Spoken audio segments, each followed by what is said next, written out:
Everybody back at it again. We got a little something going on here. The Hyundai Elantra runs like garbage. I was asked if I could take a look at this thing because, well, it just doesn't run like it's supposed to. It sounds like, and the check engine light flashing tells me we have a severe misfire detected. So I'm going to show you how to check this thing out without a scan tool on the side of the road, basically, or in your driveway. See if we can find out what cylinder and why. Well, first off, let's start with the obvious. Go ahead and start the car up. You can see what's going on here. Check engine light is on. I don't know if you can hear or not, but if I go ahead and put this thing in gear and brake torque it or power brake it, you'll hear it maybe chug a little bit. And now we've got a blinky check engine light. So that tells me even the ECM is seeing a severe misfire. Well, I don't have a scan tool, so what do? I'll show you here. We'll poke under the hood here.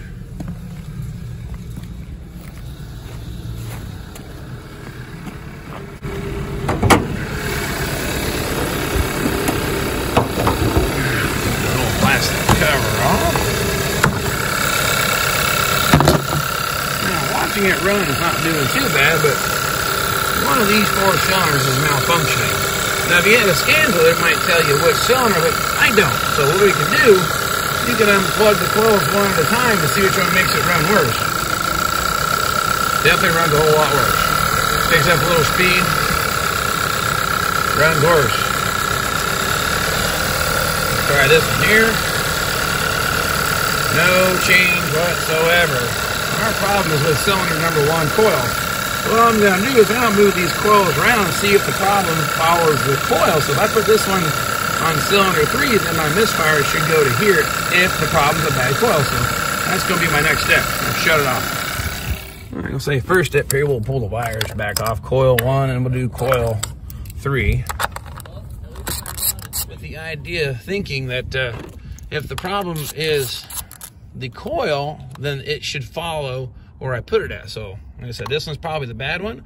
I put it here and we'll do our same test again. If it runs like garbage, well, then we've isolated the problem to a coil, and that's how you can test a misfire without any special tools. Now, of course, if it doesn't follow the coil, that means our problem might be an injector, mechanical problem, or something else. But I'm gonna do the easy thing I can do here at home for free. It doesn't visibly look bad, but this is our one in question. So we're going to put it on cylinder 3, move 3 to 1, plug that in, put the bolt in here, and we'll do the same here, put this in. Now this time when I start it up, should unplug this one and run like garbage or run worse, and unplug this one and no change if it's a bad coil. So let's start it back up.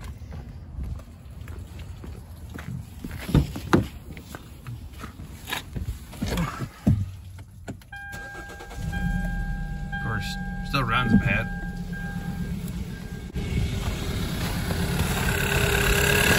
Alright, well, to prove our theory, you can hear the engine run. We'll unplug this one, it should run worse. And it does. Now pick back up speed, I unplug this one. No noticeable change whatsoever. So, confirmed failure. We have a faulty coil. If you actually look at it, I think our problem actually is the boot is damaged on it. I don't know if that's even available, but you can see the arcing through the boot instead of going through the plug. So, definitely a problem with this coil here. I want to show you how to do a diagnostic on, misfire issues. Typically, most time I've learned, even with Fords, typically it's a faulty coil, but how do you check it at home? Well, I just showed you. You pull the wire, the input wires off the primary side of the coil, and the misfire gets worse. Well, you got the wrong cylinder, like I showed you. One is misfiring, well, didn't run any worse. That was your dead hole, so to speak. So we moved that coil around, proved it was a faulty coil. Then I did something I probably shouldn't have. Pulled that coil out while it was hot or running. And there's a chance to get shocked. I mean, I've not been killed by it yet because I'm still standing here, but it doesn't feel good. There's always a potential or risk for injury. So probably shouldn't do that at home, or this should be a sticker. Don't try this at home. I should put a little disclaimer here across the screen, which I'll probably do. But nonetheless, I'm gonna see if I can get my hands on a new coil so this thing runs on all 4 cylinders like it should, so we can get to work tomorrow morning, because it's Friday, it's my weekend, and I don't want to drive him to work. So see if I get in the boys' car all fixed up. I'm gonna run to the getting place. I'll be right back. Now if we do the same thing we did before, just for grins and giggles, unplug this one that was dead. Runs like garbage and shake. Plug it back in. so there you have it. Got dark pretty quick here because I had a little road driving on a Super Bowl weekend. Seems to be traffic's a lot heavier right now than it normally is. And of course, you know, Super Bowl, I'm pretty sure the Knicks and the Pacers. I'm not sure which one's going to win. I'm just kidding. But besides all that, made a trip to the parts place, $65 for a coil, throw it in there, 45 minutes of our time total, even including driving. Got this thing diagnosed and repaired at a shop. $300-$400 repair easily, if not more. Got it done on home on the cheap with no special tools. The coil on-plug design like this car uses, super common by most manufacturers to date now. So if you have a Ford, which is where I learned this from, that's how you find the problem. You can move that coil around, and if the problem follows the coil, then you got a faulty coil, pretty self-explanatory. And unfortunately, the problem still persists. Like I say, I was in cylinder 3 on this car when we first started it up. Then you've got something else wrong. Mechanically, could be a bad spark plug, injector. There's other causes, but the majority of the time, a faulty coil is the issue, and this technique can be used to find a misfire on any car. So I just wanted to share that tip with you. Like I said, it's on the cheap, easy as we do here in the old Vinyl Village garage. Fix about anything in a 2-car garage was our theme.